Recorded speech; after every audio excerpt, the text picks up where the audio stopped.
High friends, ಎಲ್ಲರೂ ಹೇಗಿದ್ದೀರಾ? Welcome back to my channel. ಇವತ್ತಿನ ಎಪಿಸೋಡನ್ನು ನೋಡ್ಕೊಂಬರೋಣ.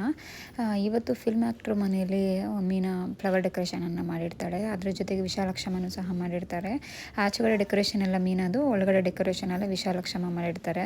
ಅದಾದಮೇಲೆ ಈ ಫಿಲ್ಮ್ ಆ್ಯಕ್ಟರ್ ಏನಿದ್ದಾರೆ ಅವರು ಬಂದು ಮಾತಾಡೋಕ್ಕೆ ಬರ್ತಾರೆ ಮೀನಾ ಹತ್ರ. ತುಂಬ ಚೆನ್ನಾಗಿ ಮಾಡಿದ್ದೀರಾ, ನನಗೆ ತುಂಬ ಇಷ್ಟ ಆಯಿತು, ನಿಮಗೇನು ಪೇಮೆಂಟ್ ಹೇಳಿದ್ರು ಅದರಲ್ಲಿ 2,000 ಎಕ್ಸ್ಟ್ರಾನೇ ಕೊಟ್ಬಿಡಿ ಅಂತೇಳಿ ಅವ್ರ ಮ್ಯಾನೇಜರಿಗೆ ಇನ್ಫಾರ್ಮ್ ಮಾಡ್ತಾರೆ. ನನಗಂತೂ ತುಂಬಾ ಖುಷಿ ಆಯಿತು ಅಂತ ಹೇಳಿ ಅಂದಾಗ Meena thank you sir, thank you so much ಅಂತೇಳಿ ತುಂಬಾ ಖುಷಿ ಪಡ್ತಾರೆ.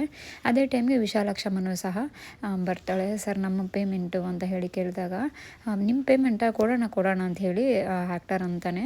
ಏನು ಇಷ್ಟೊಂದು ಚೆನ್ನಾಗಿ ಮಾಡಿದ್ದೀರಾ ನೀವು, ಏನು ನನ್ನ ಮ್ಯಾನೇಜರು ಬೇರೆ ಕಡೆ ವಿಚಾರಿಸಿರೋ ಪ್ರಕಾರ ಎಲ್ಲರೂ ಸೇಮ್ ಡೆಕೋರೇಷನ್ನೇ ಮಾಡಿದ್ದೀರಾ.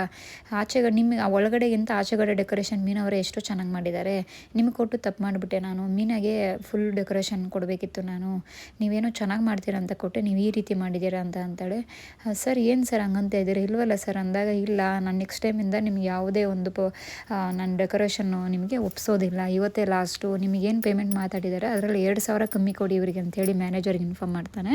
ಅದಾದಮೇಲೆ ವಿಶಾಲಾಕ್ಷಮ್ಮ, ಸರ್ ಏನು ಸರ್ ನೀವು ಈ ಥರ ಹೇಳ್ತಾ ಇದ್ದೀರಾ ಅಂತ ಅನ್ನೋ ಟೈಮ್ಗೆ ಆ್ಯಕ್ಟರ್ ಹೋಗ್ಬಿಡ್ತಾನೆ. ಏನಪ್ಪ ಈ ಅಪ್ಪ ಹಿಂಗೆ ಮಾತಾಡ್ತಾನೆ, ನೆಕ್ಸ್ಟ್ ಟೈಮಿಂದ ಇವನು ಫಿಲ್ಮೇ ನೋಡಬಾರ್ದು ನಾವು ಅಂತೇಳಿ ವಿಶಾಲಾಕ್ಷಿ ಸೈಲೆಂಟಾಗಿ ಆಗಿಬಿಡ್ತಾಳೆ. ಇದನ್ನೆಲ್ಲ ನೋಡ್ಕೊಂಡಿದ್ದ ಮೀನಾ ವಿಶಾಲಾಕ್ಷಿ ಹತ್ರ ಬರ್ತಾಳೆ. ವಿಶಾಲಾಕ್ಷಿ ಬಾಯ್ಸ್ ಹೋಗಿ ಆ ಕಡೆ ಅಂದಾಗ ಬಾಯ್ಸ್ ಎಲ್ಲ ಹೋಗ್ಬಿಡ್ತಾರೆ. ಅವ್ರಿಗೆ ಹಿಂದೆ ಇರೋರು ಚೀಲಗಳೆಲ್ಲ ಹೋಗ್ಬಿಟ್ಟಾಗ ಮೀನಾ ಮತ್ತು ವಿಶಾಲಾಕ್ಷಿ ಇಬ್ಬರೇ ಮಾತಾಡ್ತಾರೆ. ಏನಮ್ಮ ನಿಂದು ಅಂತ ಕೇಳಿದಾಗ, ನನ್ನನ್ನು ತುಳಿಬೇಕು ಅಂದ್ಕೊಂಡ್ರೆ ನೋಡಿದ್ರೆ ನಿಮಗೆ ಈ ಥರ ಆಗೋಯ್ತು, ನೀವು ಹೆಂಗೆ ಇಷ್ಟು ಮುಂದೆ ಬಂದ್ರಿ ಅಂತ ಈಗ ಗೊತ್ತಾಗ್ತಾ ಇದೆ. ಇನ್ನೊಬ್ಬರನ್ನ ತುಳಿದು ನೀವು ಮೇಲೆ ಬಂದಿರೋದು. ಯಾವತ್ತೂ ಅಷ್ಟೇ ಒಂದು ಮಾತು ನೆನ್ಪಿಟ್ಕೊಳ್ರಿ, ನಿಮ್ಮ ಜೊತೆಲಿರೋರ್ನು ಬೆಳೆಸ್ಬೇಕೆ ಹೊರತು ಎಲ್ಲರನ್ನೂ ತುಳಿಬಾರ್ದು. ನೀವು ಒಬ್ರು ಕೆಟ್ಟದ್ದು ಬಯಸೋಕೆ ಹೋದರೆ ದೇವ್ರು ನಿಮಗೆ ಕೆಟ್ಟದ್ದು ಬಯಸ್ತಾನೆ, ಇದನ್ನು ಫಸ್ಟ್ ನೆನಪಲ್ಲಿ ಇಟ್ಕೊಳ್ಳಿ ಅಂತಂದಾಗ ವಿಶಾಲಾಕ್ಷಿ ಮಾತಾಡದೆ ಸೈಲೆಂಟಾಗಿ ನಗ್ನಗ್ತಾ ಹೋಗ್ಬಿಡ್ತಾಳೆ. ಅದಾದಮೇಲೆ ಮೀನಾಗೂ ಸಹ ಆಶ್ಚರ್ಯ ಆಗುತ್ತೆ, ಏನು ಮಾತಾಡ್ದಿರೋ ಹೋಗ್ತಾ ಇದ್ದಾರೆ ಅಂತ ಹೇಳಿ ಮೀನನ್ನು ಸಹ ವಾರ್ನ್ ಮಾಡಿ ಸೈಲೆಂಟಾಗಿ ಆಗಿಬಿಡ್ತಾಳೆ. ವಿಶಾಲಾಕ್ಷಿನೂ ಸಹ ಏನು ಮಾತಾಡದೆ ಸುಮ್ಮನಾಗಿ ಹೋಗ್ತಾಳೆ. ಅದೇ ಟೈಮ್ಗೆ ರೋಹಿಣಿ ಮತ್ತು ಮನೋಜ್ ಇಬ್ಬರು ಸಹ CCTV ಫುಟೇಜ್ ಬೇಕು ಅಂತ ಹೇಳಿ ದೇವಸ್ಥಾನಕ್ಕೆ ಬರ್ತಾರೆ. ಅಲ್ಲಿ ಮೀನಾ ಅವರ ಅಮ್ಮ ಮತ್ತು ಅವರ ತಂಗಿ ಇರ್ತಾರೆ. ಏನು ಮನೋಜ್ ಇವ್ರು ಇಲ್ಲಿದ್ದಾರೆ ಅಂದಾಗ, ಅವರು ಇರೋದೇ ಇಲ್ಲೇ ಅಲ್ವಾ, ಅವ್ರು ಇಲ್ಲೇ ಕೆಲಸ ಮಾಡೋದು, ಅದಕ್ಕೆ ನಾ ಥರ ಆಡ್ತಾ ಇದ್ದೆ ಅಂದಾಗ, ಸದ್ಯ ಮೀನಾ ಇಲ್ವಲ್ಲ, ಅವಳಿದ್ದರೆ ಅಪಶಕುನ ಅದು ಇದು ಅಂತ ಹೇಳಿ ಏನಾದರೂ ಒಂದು ಹೇಳಿ ತಲೆಗೆ ತಿಂದಿರೋಳು ಅಂತ ಹೇಳಿದಾಗ, ಮನೋಜ್ ಹೌದು ಲಾಸ್ಟ್ ಟೈಮ್ ಮೀನಾ ಹೇಳ್ದಂಗೆ ಕೇಳಿದರೆ ಈ ರೀತಿ ನಮ್ಗೆ ಮೋಸ ಆಗ್ತಾ ಇರಲಿಲ್ವಲ್ಲ ಅಂದಾಗ ರೋಹಿಣಿ ಗುರಾಯಿಸ್ತಾಳೆ. ಸರಿ ಆಯಿತು ಬಾ, ಆಗಿದ್ದಾಗೋಯ್ತು, ಏನು ಮಾಡೋಕ್ಕಾಗಲ್ಲ ಅಂತ ಹೇಳಿ ರೋಹಿಣಿ ಮತ್ತು ಮನೋಜ್ ಇಬ್ಬರು ಪೊಲೀಸ್ಗೆ ವೆಯ್ಟ್ ಮಾಡ್ತಾ ಇರ್ತಾರೆ. ವೆಯ್ಟ್ ಮಾಡೋ ಟೈಮ್ಗೆ ಪೊಲೀಸರು ಸಹ ಬರ್ತಾರೆ. ಮನೋಜ್ ರೋಹಿಣಿ ಪೊಲೀಸರ ಜೊತೆಗೆ ಅಲ್ಲಿರೋ ಇನ್ಚಾರ್ಜನ್ನು ಮೀಟ್ ಮಾಡ್ತಾರೆ. ನಾವು ಪೊಲೀಸ್ ಸ್ಟೇಷನಿಂದ ಬಂದಿರೋದು, ಈ ಥರ ಪ್ರಾಬ್ಲಮ್ ಆಗಿದೆ, ಯಾರು ಅಡ್ವಾನ್ಸ್ ತೊಗೊಂಡಿದ್ದಾರೆ, ಅವ್ರ CCTV ಫುಟೇಜ್ ನಿಮ್ಮಲ್ಲಿದೆ, ಅದು ನನಗೆ ಬೇಕು ಅಂತ ಕೇಳಿದಾಗ, ಓಕೆ CCTV ಫುಟೇಜ್ ಕೊಡ್ತೀನಿ ಅಂತ ಹೇಳ್ತಾರೆ. ಪೊಲೀಸರು ನಾವಿಬ್ಬರು ಒಳಗಡೆ ಹೋಗ್ತೀರಿ, ನೀವು ಇಲ್ಲೇ ಇರಿ ಅಂದಾಗ, ಮನೋಜ ಯಾಕೆ ಸರ್ ಈ ರೀತಿ ಅವಮಾನ ಮಾಡ್ತಾ ಇದ್ದೀರಾ, ನಾವು ಒಳಗಡೆ ಬರಬೇಕಲ್ಲ ಅಂದಾಗ, ನಿಮಗೇನಕ್ಕೆ ರೀ, ನೀವು ಬಂದು ಏನು ರೀ ಮಾಡ್ತೀರಾ, ಬೇಕಾಗಿರೋದು ನಮಗೆ ಪ್ರೂಫು, ನೀವು ಸೈಲೆಂಟಾಗಿ ಇಲ್ಲೇ ನಿಂತ್ಕೊಳ್ರಿ, ನಾವು ಬರ್ತೀರಿ ಅಂತ ಹೇಳಿ ಅವರು ಒಳಗಡೆ ಹೋಗ್ತಾರೆ. ಮನೋಜ ಮತ್ತು ರೋಹಿಣಿ ಇಬ್ಬರು ಸಹ ಆಚೆನೇ ನಿಂತಿರ್ತಾರೆ. ಅದೇ ಟೈಮ್ಗೆ ಮೀನಾ ಅವರಮ್ಮ ಮತ್ತು ತಂಗಿ ಏನಕ್ಕೆ ಇರ್ಬೋದು ಇವರು ಬಂದಿರೋದು, CCTV ಫುಟೇಜಿಗೆ ಅನ್ಕೊತೀನಮ್ಮ ಅಂತ ಹೇಳಿ ಯಾವುದಕ್ಕೂ ಅಕ್ಕಾಗ ಒಂದು ವಿಷಯ ತಿಳಿಸೋಣ ಅಂತ ಹೇಳಿ ಅವ್ರಿಗೆ ಕಾಲ್ ಮಾಡಿ ಮೀನಾ ತಂಗಿ ಹೇಳ್ತಾಳೆ. ಅದೇ ಟೈಮ್ಗೆ ಪೊಲೀಸರು CCTV ಫುಟೇಜ್ ಎಲ್ಲ ತೊಗೊತಾರೆ. CCTV ಫುಟೇಜು ಪೊಲೀಸರು ತೊಗೊಂಡು ಹೋಗ್ತಾ ಇರ್ತಾರೆ. ಆಮೇಲೆ ಮನೋಜ್ ರೋಹಿಣಿ, ಏನು ಸರ್ ನೀವು ಇಷ್ಟೊಂದು ಅವಮಾನ ಮಾಡ್ತಾ ಇದ್ದೀರಾ, ನಮಗೆ ಕೊಡಬೇಕಲ್ವಾ, ನೀವು ತೊಗೊಂಡು ಏನು ಮಾಡ್ತಿದ್ದೀರಾ, ನಮಗೂ ಫಸ್ಟ್ ಕಳಿಸಿ, ನಿಮ್ಮಿಂತ ಮುಂಚೆ ನಾವು ಹುಡ್ಕೊತೀರಿ, ನೀವು ಹುಡ್ಕೋಷ್ಟಲ್ಲ ತುಂಬ ಲೇಟ್ ಆಗುತ್ತೆ ಅಂತಾರೆ. ಪೊಲೀಸರು, ಹೌದಾ ನೀವು ಹೆಂಗೆ ಹುಡುಕ್ತೀರಾ ಅಂದರೆ, ಸೋಷಿಯಲ್ ಮೀಡ್ಯಾದಲ್ಲಿ ಅಪ್ಲೋಡ್ ಮಾಡಿದ್ರೆ ಸಾಕು, ಬೇಗನೆ ಹುಡ್ಕೊಟ್ಬಿಡ್ತಾರೆ ಅಂದಾಗ ಪೊಲೀಸರು ಬೈತಾರೆ. ಹೆಂಗಪ್ಪ ನೀನು 5 ಡಿಗ್ರಿ ಪಾಸ್ ಮಾಡಿದೆ, ಇಷ್ಟೊಂದು ನೀನು ಮೋಸ ಹೋದರೆ ಹೆಂಗೆ ಅಂತ ಹೇಳಿ ಅವರು ಸಹ ಬೈತಾರೆ. ಯಾಕೆ ಸರ್ ಹಂಗಂತೀರ ಅಂದಾಗ, ಸೋಷಿಯಲ್ ಮೀಡ್ಯಾದಲ್ಲಿ ಹಾಕಿದ್ರೆ ಅವನು ಹೋಗಿರೋನು ಇನ್ನೂ ತಪ್ಪಿಸ್ಕೊಳ್ಳೋ ಚಾನ್ಸಸ್ ಇರುತ್ತೆ, ನಮ್ಗೆ ಗೊತ್ತು ನಾವು ಯಾವ ರೀತಿ ಕಂಡುಹಿಡಬೇಕಂತ, ನೀವು ಸೈಲೆಂಟಾಗಿ ಬಾಯಿ ಮುಚ್ಕೊಂಡಿರಿ ಅಂತ ಪೊಲೀಸರು ಅಂತಾರೆ. ಹಾಗಂದ ತಕ್ಷಣ ಪೊಲೀಸರು ಅಲ್ಲಿಂದ ಹೊರಟು ಬಿಡ್ತಾರೆ. ಮೀನಾ ತಂಗಿ ಮೀನಾಗೆ ಕಾಲ್ ಮಾಡಿಬಿಟ್ಟು ಈ ರೀತಿ ಇದೆ ಅಂತ ಹೇಳಿದಾಗ, ಮೀನಾನು ಸಹ ಅವ್ರ ತಂಗಿಗೆ ಒಂದು ಪ್ಲ್ಯಾನ್ ಹೇಳ್ತಾರೆ. ನೀವು ಅಲ್ಲಿರೋ ಇನ್ಚಾರ್ಜ್ ಇದ್ದಾರಲ್ವ, ಅವರು ನಿನಗೂ ಪರಿಚಯ ಇರ್ತಾರೆ, ನಿನ್ನನ್ನು ನೋಡಿರ್ತಾರೆ, ನೀನು ಹೋಗಿ ಈ ಥರ ನಮಗೂ ಸೆಕೆಂಡ್ ಕಾಪಿ ಬೇಕು ಅಂತ ಹೇಳಿದಾಗ, ಖಂಡಿತವಾಗ್ಲೂ ನಿನಗೂ ಕೊಡ್ತಾರೆ, ಮಾತಾಡು ಅಂತಂದಾಗ ಇನ್ಚಾರ್ಜ್ ಹತ್ರ ಹೋಗಿ ಸೆಕೆಂಡ್ ಕಾಪಿ ಫೋನ್ಗೆ ಸೆಂಡ್ ಮಾಡ್ತೀನಿ ಅಂತ ಹೇಳ್ತಾರೆ. ಅದಾದಮೇಲೆ ಮೀನಾ ಮತ್ತು ಸೂರ್ಯ ಇಬ್ಬರು ಸಹ ಮನೆಗೆ ಬರ್ತಾರೆ.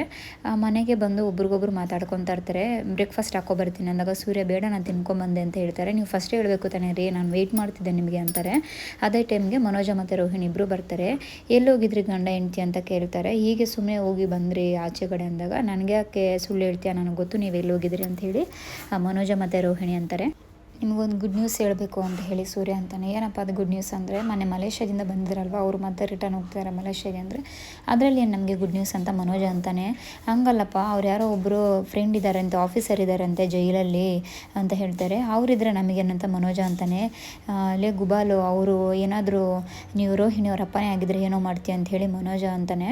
ಹೌದಲ್ವಾ, ಮನೋಜ ಇದ್ಕೊಂಡು ಹೌದು ಈಗೂ ಇರ್ಬೋದಲ್ಲ ಅಂತಂದಾಗ ರೋಹಿಣಿಗೆ ತುಂಬ ಕೋಪ ಬರುತ್ತೆ. ಯಾಕೆ ಸೂರ್ಯ ನಮ್ಮ ಅಪ್ಪನ ವಿಚಾರಕ್ಕೆ ನೀವು ಬರ್ತೀರಾ, ಊರವ್ರಿಗೆಲ್ಲ ನಮ್ಮ ಅಪ್ಪನ ವಿಚಾರ ಜೈಲಲ್ಲಿದ್ದಾರೆ ಅಂತ ಏನಕ್ಕೆ ಕೇಳ್ಕೊಂಬರ್ತೀರಾ, ನಿಮ್ಗೇನು ಮಾಡೋಕ್ಕೆ ಬೇರೆ ಕೆಲಸ ಇಲ್ಲ ಅಂತೇಳಿ ರೋಹಿಣಿ ಬೈತಾಳೆ.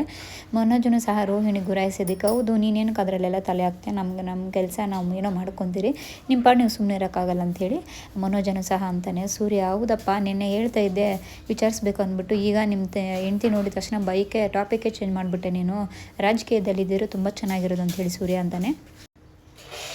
ಅದಕ್ಕೆ ಸೂರ್ಯ, ನಾವು ಒಂದೇ ಫ್ಯಾಮಿಲಿ ಒಂದೇ ಮನೇಲಿರೋದು, ನಿಮ್ಮ ಕಷ್ಟಕ್ಕೆ ನಾವು ನಮ್ಮ ಕಷ್ಟಕ್ಕೆ ನೀವು ಆಗಬೇಕಲ್ವಾ, ಈ ಥರ ಮಾತಾಡಿದ್ರೆ ಹೆಂಗೆ ರೋಹಿಣಿ, ನಿಮ್ಮ ಥರ ನಾನು ಈ ಮನೆ ಸೊಸೆನೆ ಅಂಥೇಳಿ ಮೀನಾ ಅಂತಾಳೆ.